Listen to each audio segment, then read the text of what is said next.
여러분 예전에 혹시 읽어보셨나 모르겠는데 저도 읽어보진 않았고 제목만 봤어요. 책 제목이 다소 독특하고 도전적입니다. 1등만 기억하는, 그 다음 아세요? 더러운 세상. 욕처럼 들리실까봐 조금 1등만 기억하는 더러운 세상. 한때 유행했던 것 같아요. 제일 잘하는 사람만 대접해주고 나머지는 이렇게 홀대하는 그런 세상을 비판한 말이지요.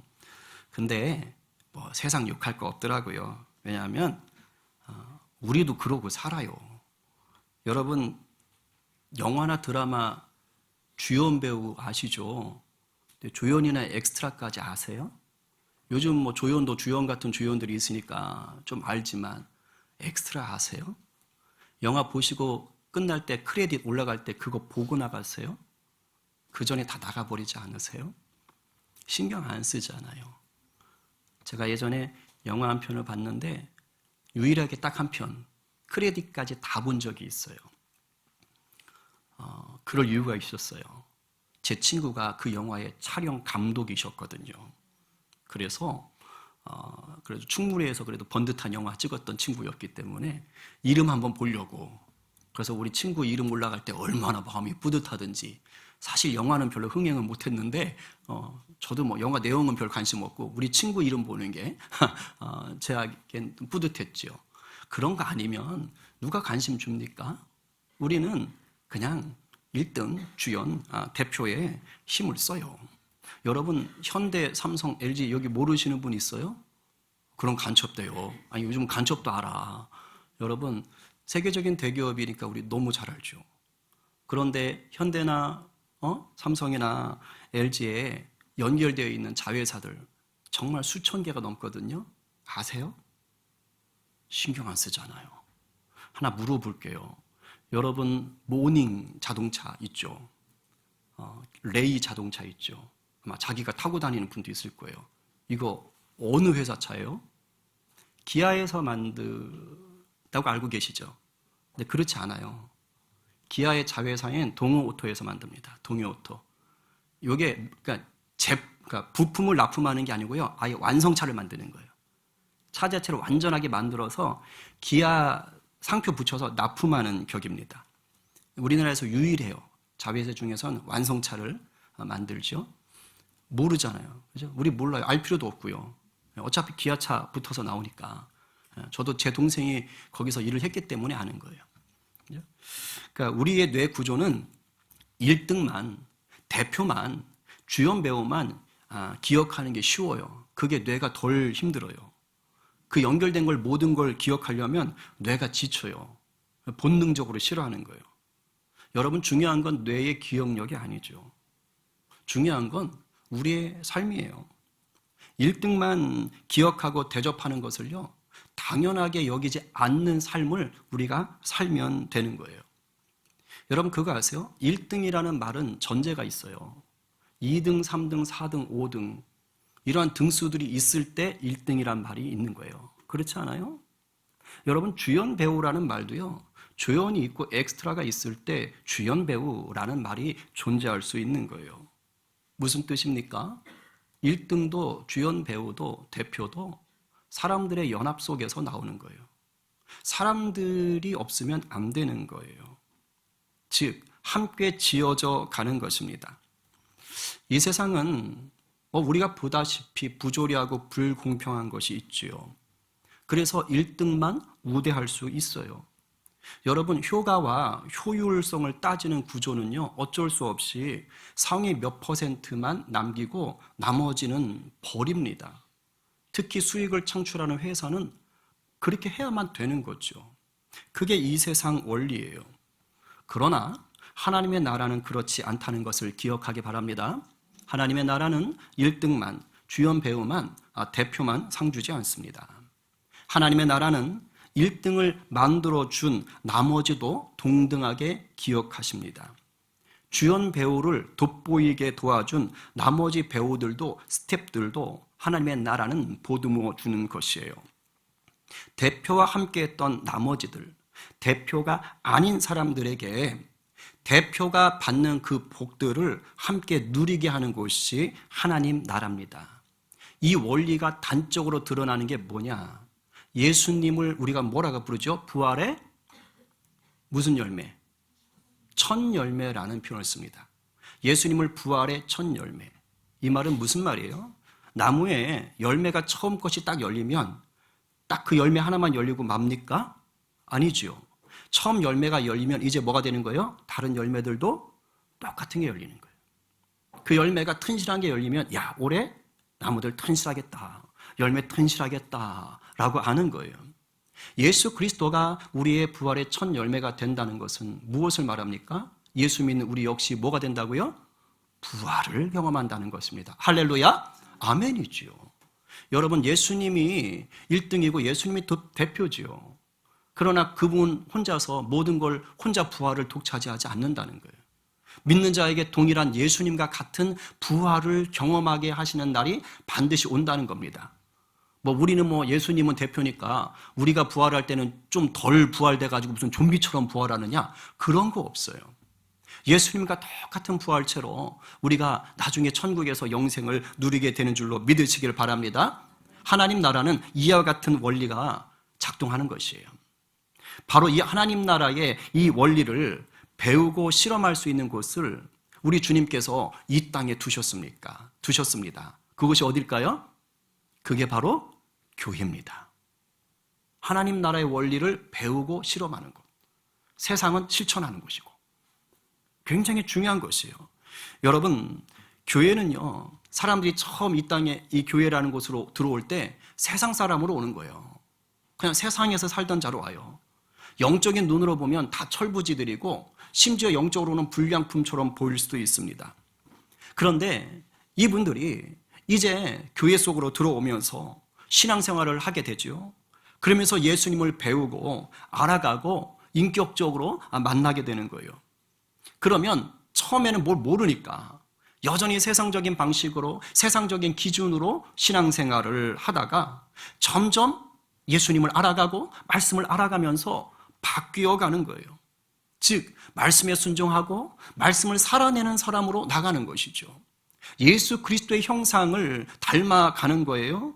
그래서 마침내 여기서 배우고 익힌 것들을 가지고 일상의 삶의 자리 속에서 뭐가 되는 거예요? 너희는 세상에 소금이니 빛이니.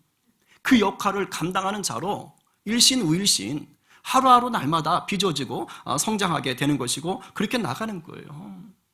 이렇게 교회는 1등만 기억하는 세상이 아니라요. 모두가 주님 안에서 존귀하고 쓸모있고 특별함을 누릴 수 있는 곳인 줄로 믿으시기 바랍니다. 아멘이에요. 교회 보통 소중한 것이 아니에요. 여러분 함부로 생각하시면 안 돼요. 교회는 영적인 공동체입니다. 우리가 이방인 전도, 이방인 선교의 대표 하면 딱 누구를 떠올립니까?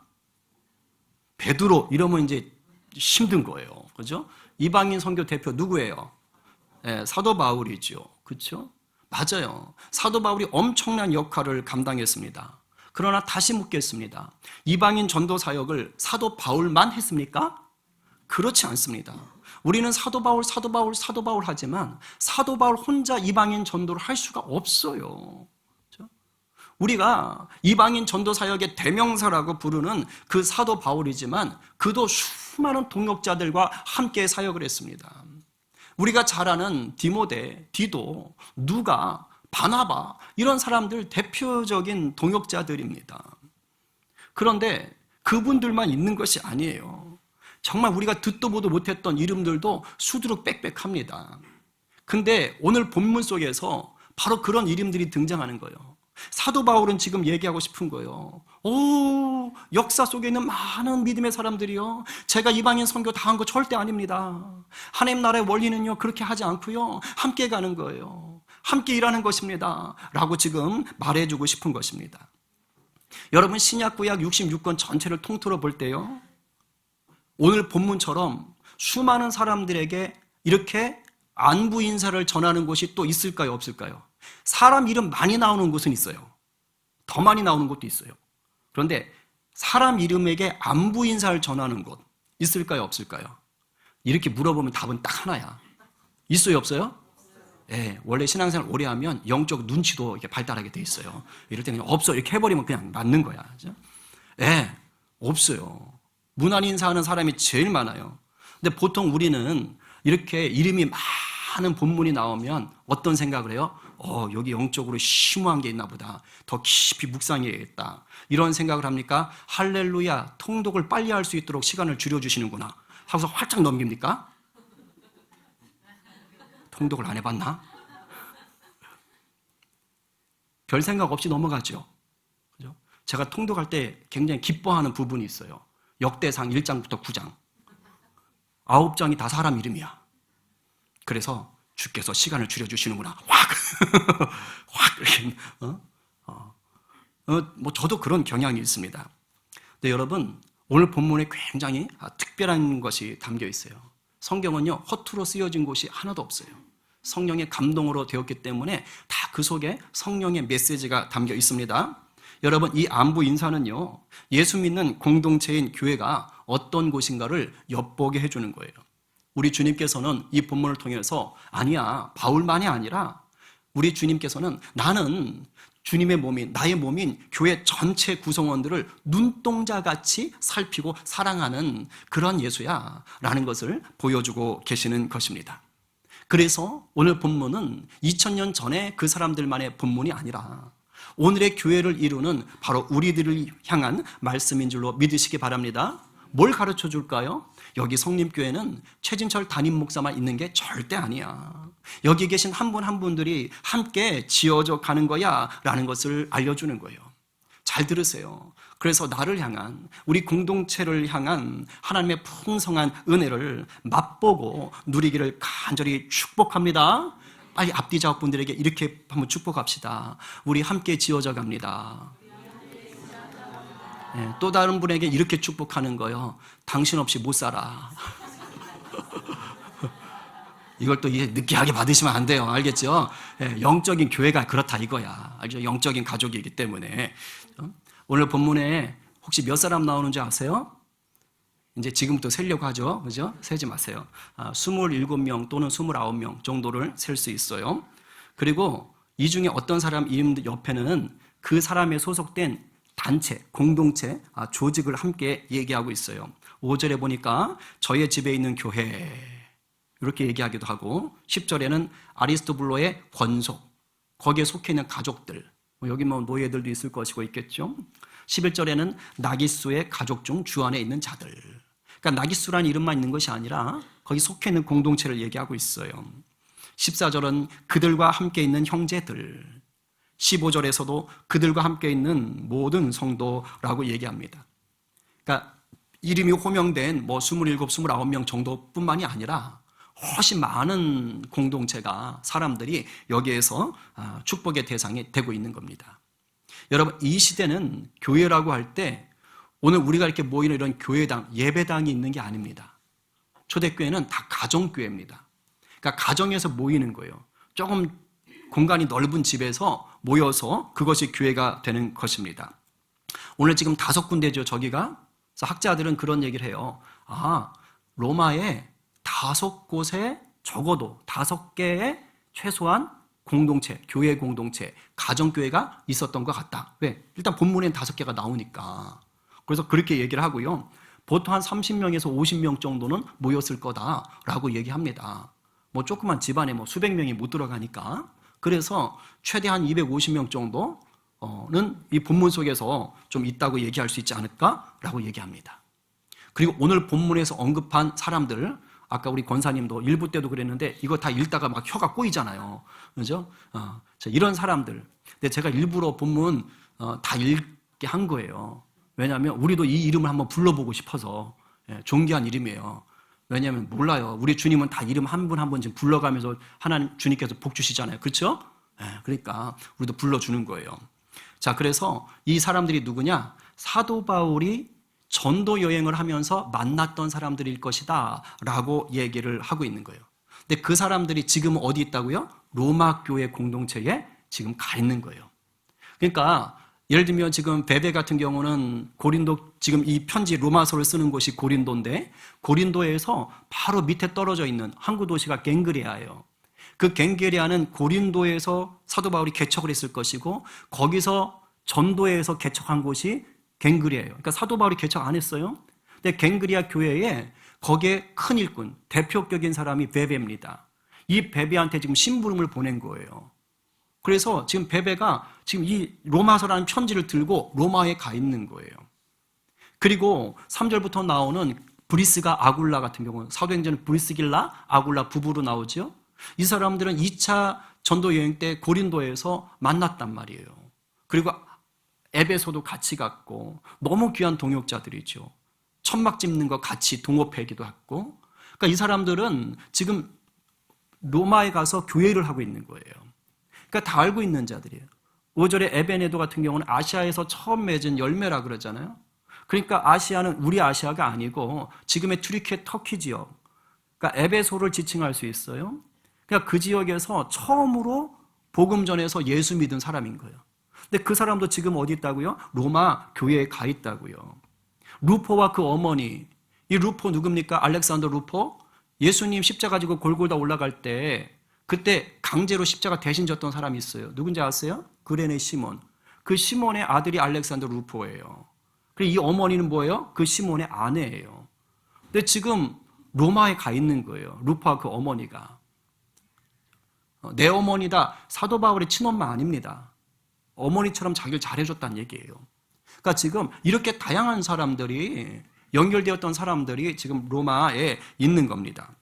그래서 그분들에게 지금 안부를 전하면서 또 함께하는 교회에 안부를 전하고 있어요.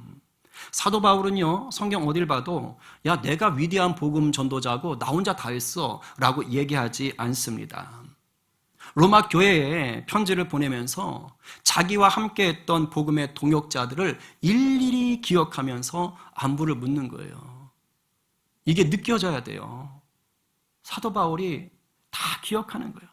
지금 멀리 떨어져 있지만 주 안에서 하나 된 동역자들, 지금은 로마 교회에서 자기처럼 복음의 최전방에서 애쓰는 자들에게, 그 주님의 제자들에게 축복하며 지금 높여주고 있는 겁니다. 위대한 사도 바울이 당신들도 위대한 자들입니다 라고 지금 얘기하고 있는 거예요. 오늘 본문에 나오는 이 이름들, 이 정보를 통해서 아까 얘기했죠? 당시의 교회의 특징을 알 수 있다. 여러분 오늘 본문을 보면요, 유대인, 이방인, 그 다음에 노예, 노예가 아닌 자유인, 그 다음에 귀족 또는 평민, 그리고 남자, 여자들이 다 등장하고 있어요. 오늘 본문에 브리스가, 아굴라, 안드리니고, 유니아, 헤르디온, 마리아, 아벨라, 루포와 그 가족들, 이 사람들은 다 유대인인 거예요. 그리고 베베를 비롯한 나머지들은 다 이방인들이에요. 헬라 사람이거나 로마 사람들인 것입니다. 그리고 이 이방인들 중에서 암블리아, 우리바노, 험에, 빌롤로고, 율리아 등은 노예거나 아니면 노예에서 해방된 자들일 것이다 라고 해요. 왜? 학자들이 연구해 보니까 당대 노예들 이름에 이런 이름들이 많았던 거야. 그래가지고 지금 그걸 알고 있는 거예요. 그러니까 지금 노예들이 있는 거예요. 그리고 아리스토블로의 권속들. 아리스토블로가 물론 여러 이름들이 있겠지만 학자들은 뭐라고 해요? 헤롯 대왕의 손자 가운데 아리스토블로가 있는 거예요. 근데 이 손자가 로마로 유학을 갔다고요. 그래서 로마의 글라디오 황제하고 아주 친했어요. 아그리빠는 왕이 됐어요. 유대로 와서. 근데 아리스토블로는 자기가 왕이 되지 않고요, 그냥 로마에 남아 있었어요. 그래서 어떤 학자들은 바로 그 헤롯 대왕의 손자가, 한나는, 아그리빠는 왕이 됐지만 이 손자는 그 세상의 왕권이 아니라 만유의 왕 대신 예수 그리스도를 믿고 그 가정이 복음을 받아들였을 것이다. 이렇게 보기도 하는 거예요. 그랬다면 여기는 귀족인 거예요. 그리고 나기스와 가족들이라고 했죠. 나기스도 글라디오 황제의 측근입니다. 부자예요? 귀족이에요. 그러니까 여기에는 아주 높은 지위가 높은 자들도 있는 것이죠. 여자들의 이름이 등장합니다. 베베, 브리스가, 유니아, 마리아, 두르베나, 그 다음에 두르보사, 버시, 율리아, 네레오 등. 이 중에서 아까 말했던 베베, 브리스가, 유니아 등은요, 한 교회 공동체의 지도자입니다. 브리스가와 아굴라라 그러잖아요. 그런데 보통은 남자 이름이 시대 정서상 먼저 나와야 돼요. 근데 지금 브리스가는 여자입니다. 아내 이름이 먼저 나와요. 무슨 말이에요? 적어도 영적으로 더 큰 영향력을 행사하고 있다라는 것을 보여줍니다. 근데 지금 제가 말씀드리는 게 사실은 당대에서는요, 이게 어색한 거예요. 혁명 같은 거예요. 여러분, 당시에 로마 교회, 이 초대교회 풍경이 지금 그려지고 있는 건데요. 이때 당시 시대는요, 자유민과 노예가 있었어요. 귀족과 평민이 있었어요. 분명한 계급사회입니다. 신분사회입니다. 지금 우리나라 같은 그런 시대가 아니에요. 여자들요, 사람 대접받기 힘들었어요. 남자에 비해서 한참 대접을 못 받았어요. 남성 중심의 사회입니다. 달리 말하면 그때 교회가 있었던 그 사회는요, 철저한 주종관계, 수직관계의 사회예요. 심지어 노예는 어땠어요? 인격체가 아닙니다. 노예는 주인의 소유물이에요. 그래서 그 노예의 생사권을 주인이 가지고 있는 거예요. 그냥 수틀리면 죽여도 되는 거예요. 그냥 물건 하나 처분한다, 이렇게 생각할 수 있었던 그런 사회라고요. 그런데 오늘 본문을 보면 이렇게 서로 하나가 되기 어려운 사람들이 뭐하고 있어요? 함께 사랑받는 자로 지금 교회가 되어 있다고요. 귀족도 평민도 자유민도 노예도 유대인도 이방인도 남자도 여자도 모두가 어우러져 있어요. 심지어 16절에 보면 상반절에 뭐라고 얘기합니까? 너희가 거룩하게 입맞춤으로 서로 무난하라. 너희가 거룩하게 입맞춤으로 서로 무난하라. 여러분, 당대의 일반적인 인사는요, 악수하거나 포옹하는 정도였다고 합니다. 로마의 인사가 악수하거나 포옹하는 정도. 그러니까 입맞춤의 인사는 어느 정도냐? 굉장히 친해야 되는 거예요. 정말 친해서 가족끼리나 아니면 황제나 귀족들한테 존경의 표시로 입맞춤을 해요. 어디다? 손등에다가. 이제 그 정도 하는 거예요. 그런데 지금 뭐라 그래요? 너희가 거룩하게 구별된 자로서 입맞춤으로 서로 무난하라라고 얘기합니다. 무슨 말이에요? 보통 친밀하지 않으면 이런 인사 못한다고요. 달리 말하면 예수 그리스도 안에서 온전히 거듭나고 새롭게 된 인격체로서 그 예수 그리스도 안에서 누리는 친밀함으로 너희가 사랑을, 너희가 안부를, 너희가 친밀함을 나누라라는 것입니다. 오늘 본문에서 반복적으로 나오는 말이 있어요. 그게 뭐냐면 9번이나 나오는데 주 안에서, 그리스도 예수 안에서요. 한번 눈으로 쑥 보세요. 딱 눈에 걸립니다. 예수 안에서, 주 안에서, 그리스도 안에서 이러한 친밀함이 나올 수 있다는 거예요. 여러분, 이게 로마 교회고 이게 초대교회고 이것이 바로 주님이 이 땅에 세우신 교회의 모습이라는 것입니다. 그런데 이러한 교회의 모습은 당시 로마 제국 사회의 분위기로 볼 때 파격적이고 혁명적인 공동체라는 거예요. 왜? 이렇게 될 수가 없으니까. 이 땅의 역사를 보게 되면 폭동을 일으켜서라도 평등을 만들려고 했던 시도들이 있었어요. 평등해졌나요? 아닙니다. 실패해요. 힘으로, 압력으로, 억압으로 절대 평등 만들 수 없습니다. 여러분, 인권 중요하지요? 인권 운운하며 사람을 하나님처럼 높여본들 참된 인권, 참된 평등이 올까요? 그렇지 않습니다. 또 다른 불평등을 양상해낼 뿐입니다. 그러나 하나님이 인간이 되어 제자들의 발을 씻기고 심지어 십자가에 달려서 우리의 죄를 대신 지신 예수님을 만나면 달라지는 거예요. 믿습니까? 여러분, 강요하지 않아도, 폭력을 쓰지 않아도, 법을 만들지 않아도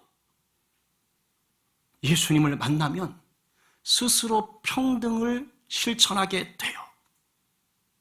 서로가 친밀함의 입맞춤으로 나가게 돼요. 왜요? 예수 안에서 모두가 한 형제, 자매, 한 가족임을 알기 때문인 것입니다.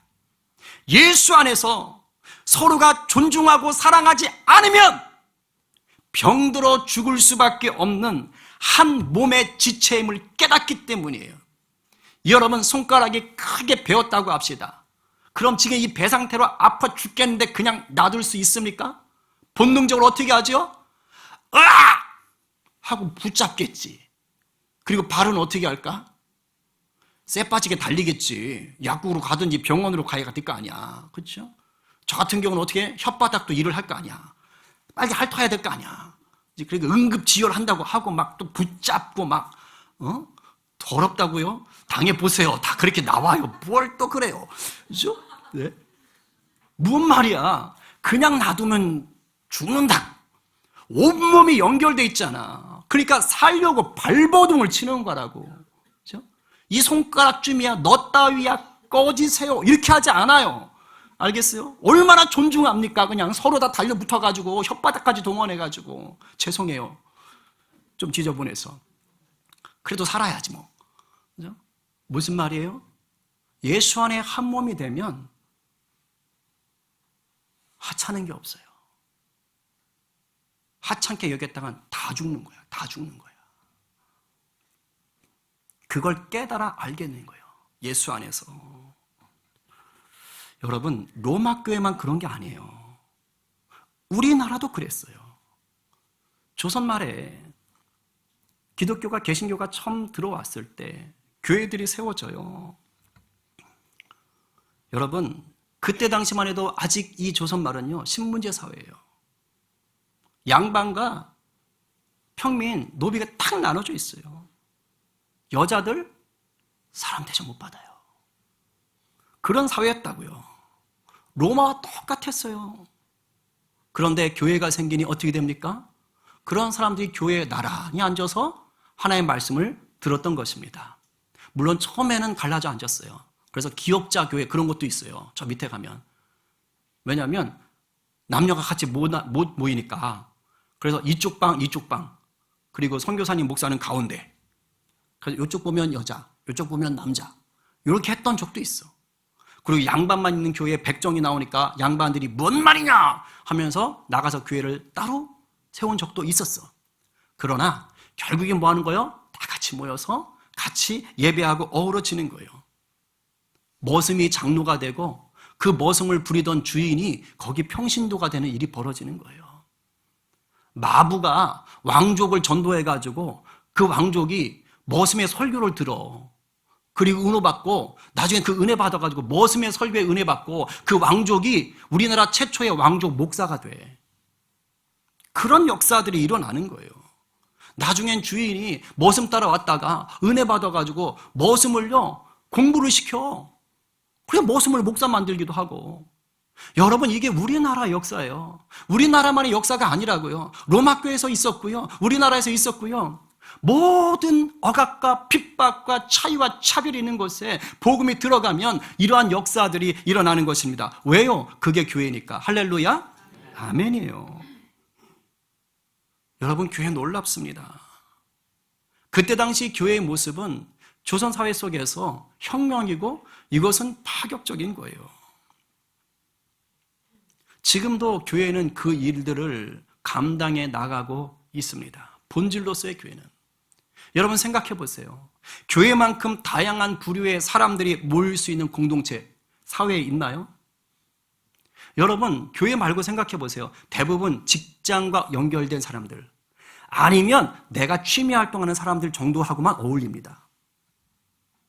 사회는 그래요. 교회는요 그게 안 돼요.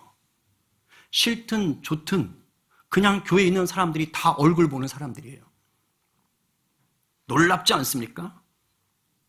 더군다나 공동체 안에서 사랑 안에서 하나님 나라의 평등을 누릴 수 있는 공동체 교회밖에 없습니다. 그러나 한순간에 되지는 않지요. 몸만 와 있다고 되는 것도 아니에요. 한 사람 한 사람이 예수 그리스도 안에 온전히 거하기 시작할 때 그때 본질의 교회가 시작되고 확장되고 깊어지는 것입니다. 우리 성인 공동체 뭐 주일에 예배드린 인원 한 5, 60명 뭐 엄청 많다 크다 볼 수는 없어요. 그런데도 불구하고 여기 계신 여러분들이요 다 다양하세요. 다 똑같지 않아요. 직업군만 해도 굉장히 다양하십니다. 솔직히 여러분들이 교회로 모이지 않잖아요. 1년, 아니 평생 얼굴 한 번 안 볼 분들도 있어요. 내가 잘 어울리지 않을 만한 사람들도 얼마든지 있다고요. 그런데 교회라는 공동체로 모이니까 자연스럽게 지금 뭐합니까? 얼굴 대면하고 있는 거예요. 그러면 묻겠습니다. 여러분, 우리는 어떤가요? 거룩한 입맞춤이 있나요? 큰일 나죠. 그렇게 하면. 그죠? 우리나라 정서상, 우리나라, 말씀대로 합시다. 그죠? 큰일 납니다. 그렇죠? 우리나라는 아직 그렇게 하면 안 돼요. 그러나 예수님 안에서 흘러나오는 친밀함이 있다면, 정말 예수님 안에서 누리는 사랑이 있다면 그의 적절한 표현과 격려와 축복이 당연히 있어야 되는 것이죠. 우리 교회 어때요? 처음 예배 드리는 분이 있는 것 같아요. 말 잘하셔야 돼요. 제가 보니까 우리 교회는 분위기 좋은 편이에요. 그래서 외부 손님들이 오셨다가도 뭐 분위기가 좋네요. 그런 얘기를 합니다. 그러니까 찬바람 휑휑 불지는 않아요. 그러나 또한 분명한 게 있어요. 그렇다고 우리 모두가 예수 그리스도 안에서 누리는 친밀함을 같이 나누느냐? 그것도 아닙니다. 그냥 성격 맞아서 친한 정도, 끌어안는 정도 그런 걸 얘기하는 게 아니고 예수 그리스도 안에서 누리는 그 친밀함이 있는가? 모두가 누리진 못해요. 우리 교회뿐만이 아니라 모든 교회가 다 똑같습니다. 우리 교회 안에도 여전히 아직은 이 공동체가 뭔가 불편하고 낯설고 뭔가 거북스럽고 그런 분들이 있을 수 있어요. 바늘방석 같은 분이 있을 수 있어요. 그렇죠? 뭔가 마음에 안 드는 구석이 있을 수 있어요. 그런 것들이 어떤 사람 때문일 수도 있고요. 아니면 교회가 운영하는 방식이 마음에 안 들어서 불편할 수도 있습니다. 여러분, 맞아요. 모든 사람에게 그런 것은 있어요. 나를 불편하게 하고 나를 힘들게 하는 합당한 이유는 얼마든지 찾을 수 있습니다. 어느 교회나 똑같아요. 여기도 있지요. 여러분, 대단한 부흥을 경험했던 초대교회조차도요, 갈등이 있었을까요? 없었을까요? 있었습니다. 헬라파 과부들과 히브리파 과부들을 돕는데요, 헬라파 과부들을 잘 도와주질 않았던 거예요. 그래가지고요, 삐쳤어요. 뭐야, 교회가 사랑이라면서 왜 이따위야?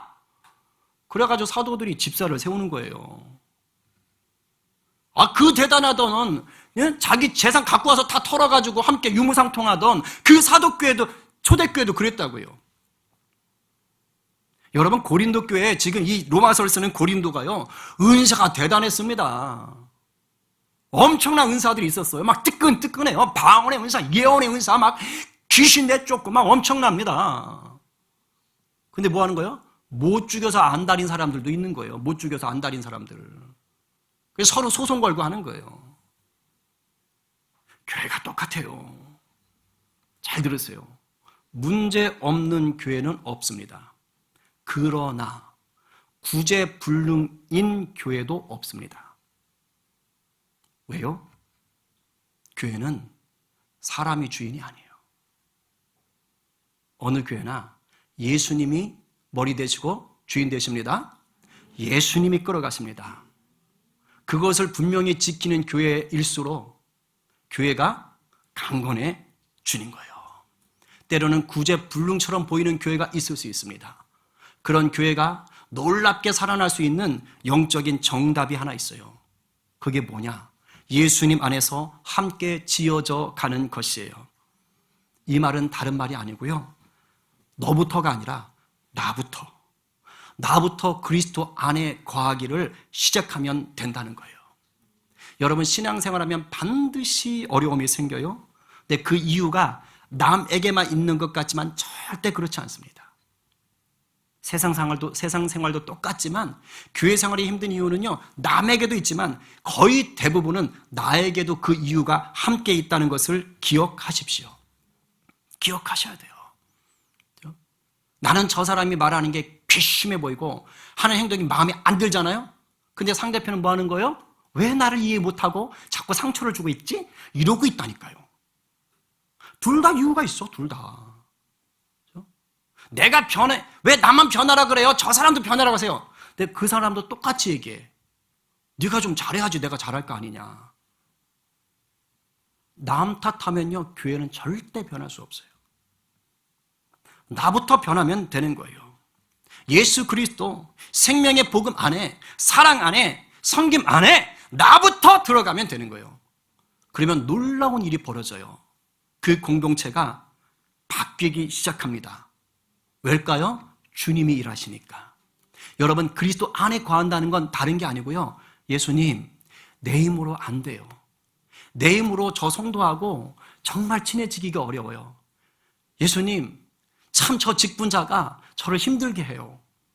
예수님, 참 저 친구가 뭔가 참 부족한 게 많아요. 사람 힘으로 안 돼요. 평생 가보세요. 되나? 안 돼요. 그래서 예수님 안에 거하는 거예요. 왜요? 예수님이 해주세요. 예수님이 도와주세요. 그리스도의 몸이에요. 내가 저분 때문에 마음이 지금 아파요. 제가 살려니까 예수님이 좀 도와주세요. 안 그러면 같이 죽거든. 이게 그리스도 안에 거하는 거예요. 그럼 예수님이 일하시는 것입니다. 이제 정리할게요. 우리는 1등만, 주연 배우만, 대표만 기억하고 대접하는 그런 세상에서 살 수밖에 없어요. 그러나 동시에 우리는 이런 세상에 모두가 존중받고 사랑받고 쓰임받는 하나님의 나라를 심기 위해서 교회가 되었습니다. 교회로 부름받은 게 아니고 교회가 되었다고요. 여러분이 교회라고요. 우리가 교회라고요. 오늘 누가 세상의 모든 차별과 선입견과 차이를 사랑의 용광로에서 녹여내는 십자가 은혜 속에 거하시겠습니까? 오늘 누가 예수 그리스도 안에서 세상은 누릴 수 없는 사랑을 맛보며 참된 평강과 평등과 섬김을 누리시겠습니까? 오늘 말씀에 아멘으로 화답하며 예수님 안에서 함께 지어져 가기로 결단하는 우리 모두가 되길 간절히 축원합니다. 우리 이 시간 주신 은혜 생각하며 기도합시다.